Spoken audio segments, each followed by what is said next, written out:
তারেক রহমান। প্রাজ্ঞ এবং তৃণমূলের প্রাণ। ডক্টর ইউনূস। বিশ্বে বাংলাদেশের মুখ উজ্জ্বল করা ব্যক্তি। শেখ হাসিনা। প্রিয় নাটক কম করো। মির্জা ফখরুল। দলমত নির্বিশেষে সকলের প্রিয় পাত্র। ওবায়দুল কাদের। মাসুদ ভালো হয়ে যাও। উপদেষ্টা আসিফ নজরুল। সুবক্তা। আপা, আপনার ব্যক্তিগতভাবে একটা ফ্যান বেজ আছে রাজনীতিতে, একই সাথে মহিলা যারা রাজনীতিবিদ আপনাকে ব্যক্তিগত পছন্দের তালিকায় তারা সবসময় শীর্ষে রাখেন। আমি একদম শেষ সময়ে যেটি জানতে চাই, বাংলাদেশের প্রেক্ষাপটে যারা রাজনীতি করে, যারা নারী নেতৃত্বে আসতে চায়, তাদের চলার পথ কতটা মসৃণ? তাদের চলার পথ কঠিন। একজন পুরুষের চলার পথ কঠিন, আর নারীরটা আমি বলবো কঠিনতর। কারণ আমরা যদি একটু দলগুলোর দিকে তাকাই, আমরা দেখব কারো না কারো কন্যা, স্ত্রী, ভাগ্নি, মানে বোন না হলে রাজনীতিতে টেকা মুশকিল হয়ে যায়। সো যাকে আমার মতন একা হাতে কনস্টিটিউয়েন্সি তৈরি করে ভোটের রাজনীতিতে নিজেকে গড়ে পিটে নিতে হচ্ছে, তার জন্য চ্যালেঞ্জটা বহুমুখী। নিজের দলের ভেতর থেকে চ্যালেঞ্জ আছে, প্রতিপক্ষের চ্যালেঞ্জ আছে। তবে আমি বিশ্বাস করি কেউ যদি সত্যের পথে থাকে তাকে পরাজিত করা কঠিন।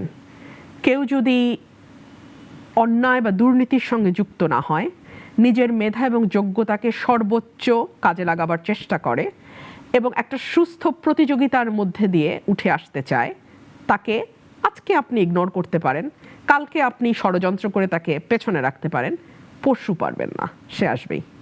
আলোচনা সমালোচনা অনেক শুনেছি, এখন চলে যাব র্যাপিড ফায়ার রাউন্ডে। আমি কয়েকটি নাম বলবো, আপনি এক কথায় তাদের সম্পর্কে মন্তব্য করবেন। মির্জা ফখরুল। দলমত নির্বিশেষে সকলের প্রিয় পাত্র। ওবায়দুল কাদের। মাসুদ ভালো হয়ে যাও। ব্রাহ্মণবাড়িয়ার সাধারণ জনগণ। অসাধারণ। সার্জিস। ভদ্র। উপদেষ্টা আসিফ নজরুল। সুবক্তা। তারেক রহমান। প্রাজ্ঞ এবং তৃণমূলের প্রাণ। জাতীয় পার্টি। গৃহপালিত। Hasnat. Little arrogant. Doctor Yunus. বিশ্বে বাংলাদেশের মুখ উজ্জ্বল করা ব্যক্তি। ডিবি হারুন। ভাতের হোটেল। আইজিপি বেনজির। জমি দখলের রাজা। বঙ্গবীর কাদের সিদ্দিকী। আপা আপা আপা আপা আপা। ডক্টর শফিকুর রহমান। ভালো বলেন। শেখ হাসিনা। প্রিয় নাটক কম করো। নুরুল হক নূর। অনেক মার খেয়েছেন, অত্যাচারিত হয়েছেন। আপনার ভক্ত অনুরাগী এবং নাগরিকের দর্শকদের উদ্দেশ্যে কি বলবেন? আমি একটা কথাই বলবো, রাজনীতিকে দূরে ঠেলে রাখবেন না। আপনার পরিবারের যে ছেলেটি মেধাবী, যে ছেলেটি সৎ, যে ছেলেটি দেশকে এবং মানুষকে কিছু দিতে চায়, তাকে রাজনীতিতে আসতে দিন।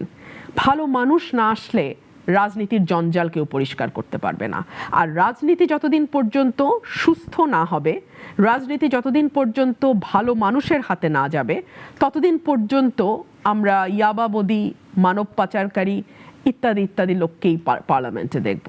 এটা দেশের জন্য খুব ভালো ভবিষ্যৎ নিয়ে আসবে না।